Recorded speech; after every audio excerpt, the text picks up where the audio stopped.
Sécheresse. Si l'eau venait à manquer. Bonjour, je suis Noël Bréham, animatrice télévision et radio. J'ai principalement travaillé sur France Inter et sur France 5. Bonjour Noël, bonjour à toutes et à tous. Je suis Cyrus North, créateur de contenu sur YouTube, principalement philo, psycho, sociaux. Oh. Oui. Que des mots en haut. C'est vrai. C'est notre sujet aujourd'hui. Pour Mono et moi, on anime ensemble ce podcast avec Cyrus autour des questions que l'eau nous pose en tant que ressource commune et service public. L'eau, comme le feu, est indispensable à la vie. Quand on demande à un astrophysicien s'il croit à une autre vie possible dans l'univers, il ou elle répond toujours par le mot eau, E-A-U. Oui, si on trouve des traces d'eau. Il parle même d'eau liquide. Ce qui pour nous ici est un peu un pléonasme, même si nous allons peut-être évoquer un peu les glaciers. Nous avons besoin d'eau, notre corps est composé d'eau, surtout le tien, Cyrus, plus jeune, 75%. Moi je commence un peu à me dessécher, 65%, mais enfin c'est encore pas mal. Si l'eau est une composante de notre corps, la peur de manquer est une composante de nos émotions. Nous allons voir au cours de ce podcast si cette peur de manquer est justifiée. Où nous en sommes exactement, particulièrement en Île-de-France. Après le slogan « On n'a pas de pétrole, mais on a des idées », on pourrait dire « On a de l'eau, mais on a encore des idées ». Pour la préserver, voilà pourquoi nous vous proposons avec Cyrus ce podcast « Mon eau et moi ».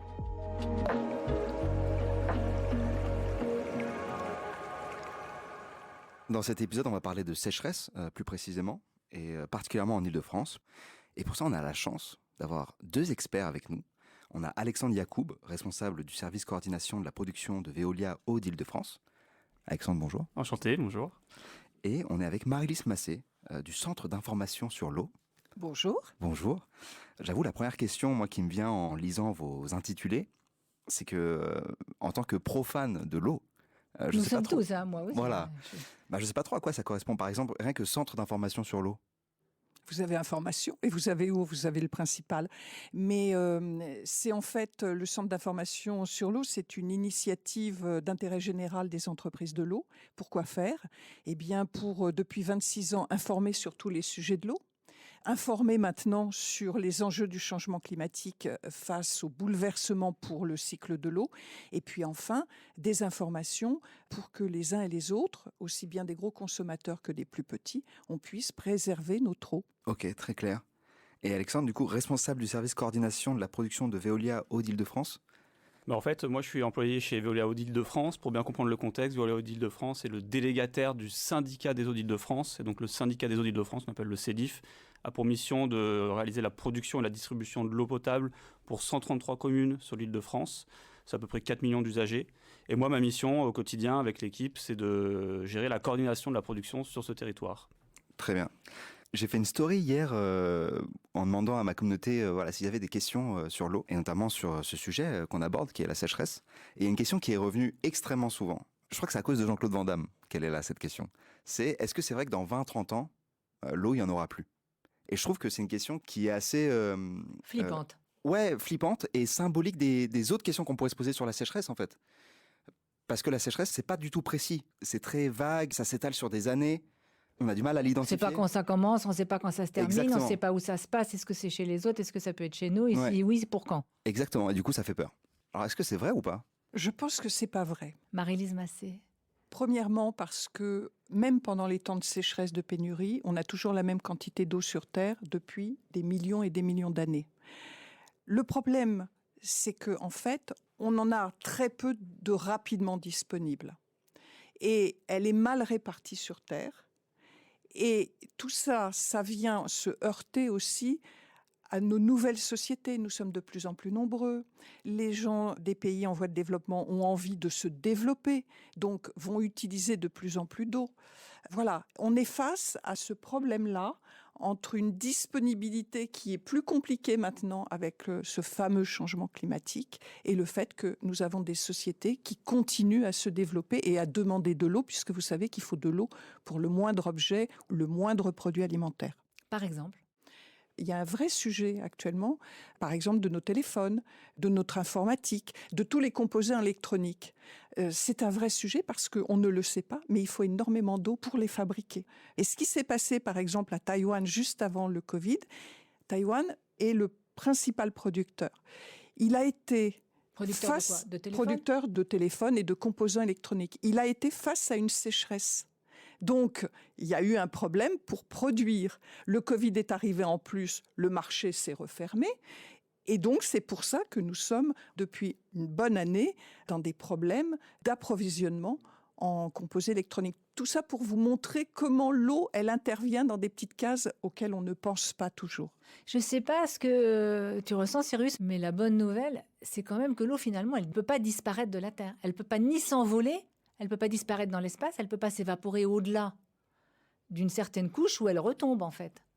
Elle retombe, le problème c'est qu'elle ne retombe pas au même endroit, qu'elle a du mal à retomber, etc. Et que de l'autre côté, on l'utilise de plus en plus. Je pense que c'est ce que vous diriez aussi, peut-être. Ouais, les impacts du changement climatique ne changent pas forcément la quantité d'eau qui tombe, mais c'est vraiment l'endroit où elle tombe dans le monde. Il y a des zones très sèches et d'autres plus humides. Et même d'un point de vue temporalité, il y avait l'habitude d'avoir plus de pluie, par exemple, en hiver, sur des périodes qui permettent de remplir les nappes, etc. Il y a une forte variabilité maintenant sur ces périodes de pluie et de précipitation qui entraînent notamment des sécheresses, mais qui peuvent aussi entraîner sur d'autres périodes des crues. Donc ça peut être très antagoniste. En Île-de-France, on a la chance d'avoir la présence de grands lacs en amont de la Seine et de la Marne. Donc c'est à la fois des lacs et à la fois des très grandes réserves d'eau. Et ce qui permet en fait qu'il y a deux avantages très forts pour la région Île-de-France. C'est permettre en hiver de limiter la crue parce que c'est les lacs qui vont contenir une grande majorité de l'eau. Et pendant l'été, les périodes de sécheresse comme on a actuellement, c'est le lac qui va relâcher son eau et donc maintenir un débit suffisant et un niveau suffisant dans les rivières. Donc ça a un fort avantage pour la région et c'est d'ailleurs pour ça que c'est une région qui est un peu moins impactée que d'autres. Alors je ne sais même pas s'il y a des sécheresses en fait. En Île-de-France, on peut parler de sécheresse? Oui, tout à fait, on peut parler de sécheresse. Alors par exemple, on a beaucoup parlé de l'année dernière, sur certains cours d'eau, certaines nappes phréatiques, il y avait vraiment des niveaux très bas, avec des restrictions de prélèvement, des restrictions d'usage pour les usagers ou pour des agriculteurs par exemple.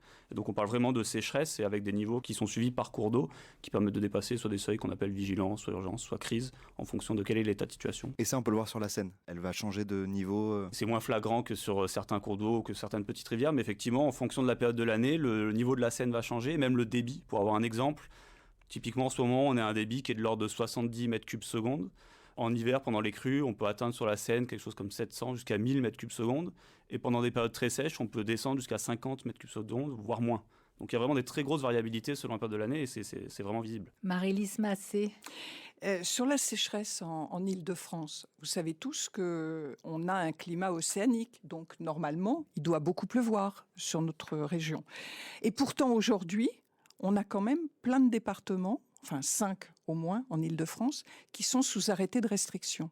Et le plus étonnant, c'est que les Yvelines ont été le premier département au nord de la Loire qui a été mis en restriction d'usage. Et ça, depuis le mois de mars dernier. Quelle est la différence entre arrêté de restriction et restriction d'usage? En fait, la restriction d'usage, c'est vous-même qui décidez de moins peser sur les usages. Mais il y a des arrêtés, il faut bien avoir des arrêtés préfectoraux à chaque fois pour un peu organiser la pénurie, en fait. Et quand on organise la pénurie, qu'est-ce qu'on fait, en fait? On donne toujours la priorité à l'eau potable d'abord. Et donc, on organise les usages autour de ça. On décide que tel usage ne pourra plus être autant distribué en eau, etc., etc. Marie-Lise Massé, quand vous dites « on », c'est toute une organisation. Pour faire court, c'est un préfet qui décide d'une restriction d'usage, qui fait un arrêté pour son département ou pour plusieurs départements, ou au contraire pour quelques communes dans un département. Il n'est pas tout seul. C'est-à-dire qu'il y a des commissions qui se réunissent autour d'eux et qui réunissent tous les usagers. Les agriculteurs, les domestiques, le monde fluvial, les industries, etc., pour qu'ils décident ensemble de qu'est-ce qu'on va faire pendant cette pénurie d'eau. Pendant la pénurie d'eau, vous disiez qu'il y avait des restrictions à mettre en place. Comment c'est géré la priorisation des restrictions et comment c'est monitoré surtout? C'est-à-dire comment on voit si quelqu'un ne respecte pas les restrictions et laisse son robinet ouvert pour prendre des bains, par exemple? On envoie la police de l'eau. Vous savez que la police de l'eau existe. Okay. Voilà, il faut commencer par le plus désagréable. Elle peut mettre des amendes et ça peut être très important. Mais avant d'en arriver là, en fait, on monitore. C'est-à-dire qu'une commission et le préfet décident. D'abord, on dit la priorité, c'est l'eau potable, c'est la sécurité civile, c'est-à-dire que bien évidemment, il ne s'agit pas aussi de laisser les incendies prospérer, donc il faut de l'eau. On est sur le compromis avec les agriculteurs, par exemple. On calcule combien ils ont besoin d'eau pour irriguer, par exemple. Et donc, qu'est-ce qui va se passer ? Progressivement, ils vont pouvoir commencer à arroser, mais 50% moins, par exemple, ou à certains moments de la journée, pas d'autres. Et puis, quand la crise continue à monter, l'agriculteur ne pourra plus du tout arroser. Par exemple, mais il y a d'autres usages qui sont touchés, bien sûr. On quitte l'Île-de-France pour New York ? Août 1896, New York subit une vague de chaleur intense. Résultat, la canicule fait 1500 morts en moins de 2 semaines. Les horaires de travail sont aménagés, on autorise les gens à dormir dans les parcs pour ne pas qu'ils dorment sur les toits, de la glace est distribuée aux habitants, et pour la première fois, on ouvre des bouches à incendie pour rafraîchir les rues.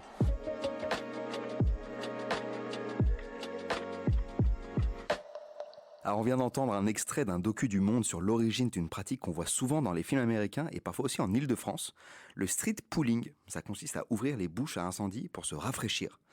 Donc préserver l'eau, c'est aussi une surveillance permanente du réseau pour traquer les fuites, qu'elles soient volontaires comme celle-ci ou accidentelles. Il y a beaucoup de fuites dans le réseau ? Il y en a.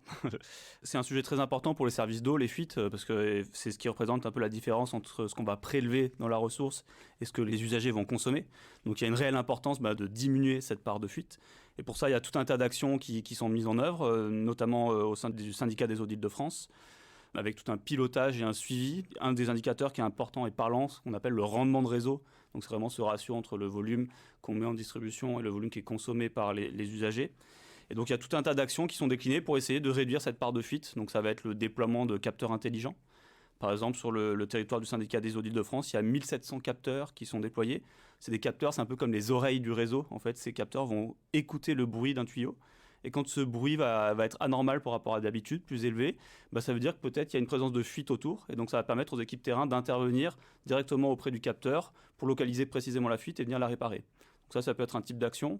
Il y a aussi ce qu'on appelle la surveillance qui est très intéressante. Alexandre et Yacoub, le capteur c'est quoi ? C'est un peu comme, je sais pas, une échographie, on entend bûche, bûche, bûche, bûche, bûche, le cœur qui bat, un truc comme ça ? En fait, il y a un bruit constant qui est dans le tuyau, lié à l'environnement et au passage de l'eau. Et quand il y a une fuite, c'est un bruit qui est un peu différent, que le capteur permet de remonter. Et après, c'est vraiment des équipes qui vont sur place avec des outils d'écoute et qui ont l'habitude, c'est des vrais experts qui ont l'habitude d'écouter ces différents bruits et qui vont pouvoir dire effectivement il y a bien une fuite et donc on va intervenir pour la réparer. Ah voilà, il y a une différence entre un son et un autre et eux savent. Et exactement, eux ils savent et le capteur permet juste de nous dire qu'il y a effectivement probablement un bruit typique, anormal, et donc on va venir le confirmer sur place. Mais vous l'envoyez dans le tuyau avec une petite ficelle et il descend ou vous le poussez ? Non, en fait, il y a des accès sur les canalisations. On vient poser le capteur par-dessus et on vient écouter. Donc c'est vraiment sur le tuyau, au niveau du tuyau. Pas dedans ? Non, c'est pas dedans. Et on a le pourcentage de fuite, en fait, dans le réseau ? Oui, tout à fait. Alors, ça va dépendre. C'est très différent selon les différents services d'eau en France. Donc, le rendement de réseau est de 80% en France, donc c'est-à-dire 20% de pertes. Sur le territoire du syndicat des eaux d'Île-de-France, il y a un rendement de réseau qui est très performant et on est au-dessus de 90%. Enfin, c'est une conséquence de toutes les actions qui ont été déclinées depuis ces dernières années. Et dans le monde, on sait à peu près...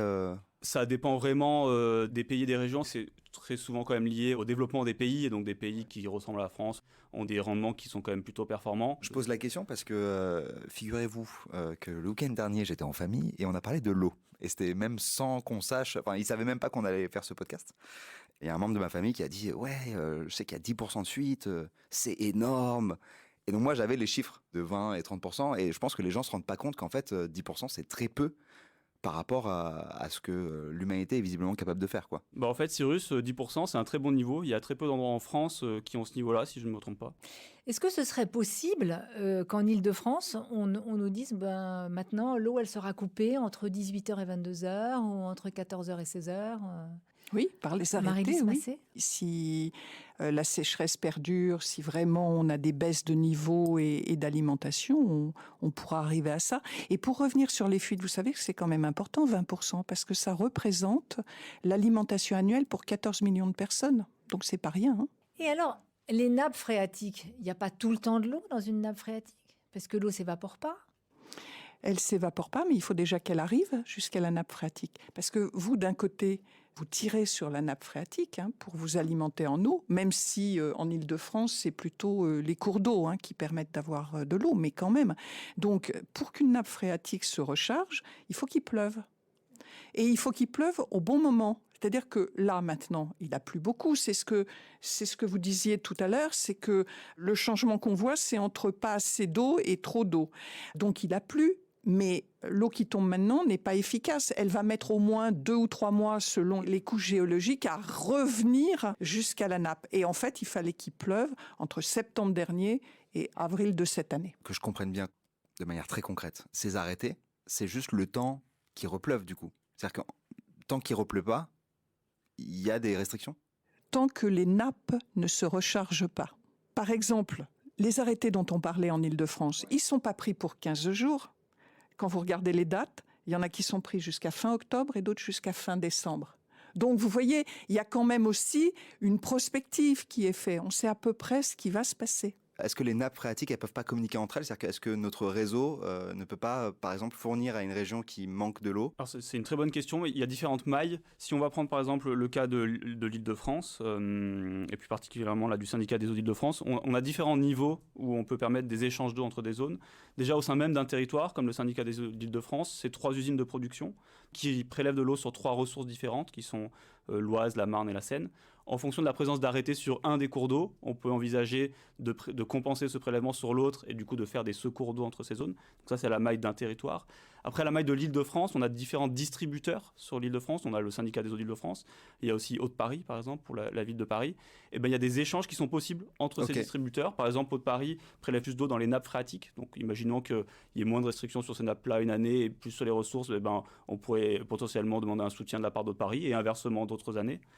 Et après, il y a quelques cas un peu plus particuliers sur des régions plus globales où je crois que ça avait pas mal fait de bruit, où on amenait de l'eau de la France vers l'Espagne certaines périodes parce qu'il y avait des sécheresses très fortes en Espagne, l'eau qui était amenée par bateau. Mais là, c'est vraiment des cas très particuliers et vraiment du transport d'eau à grande ampleur. Enfin, alors, peut-être que Marie-Lise aura une meilleure vision que moi, mais ça me semble assez rare par contre. En Île-de-France, on donne ou on emprunte en général ? C'est des échanges plutôt internes à l'Île-de-France, ça ne sort pas de la région Île-de-France assez peu. Un mot de conclusion après ce podcast sur la sécheresse, Marie-Lise Massé ? Alors, peut-être dire pour ne pas désespérer les gens que d'abord il y a les solutions. Il faut juste les mettre en place. Il faut savoir que ces solutions, on ne peut les mettre que cas par cas. C'est-à-dire que ça sera un agglomérat de solutions pour régler le problème. La deuxième chose, c'est que les problèmes d'eau demandent une solidarité, des compromis, et qu'on ne peut pas s'en tirer sans solidarité autour de l'eau. Justement, là, vous venez de le voir, c'est les échanges d'eau, par exemple, mais il y a bien d'autres solutions de solidarité.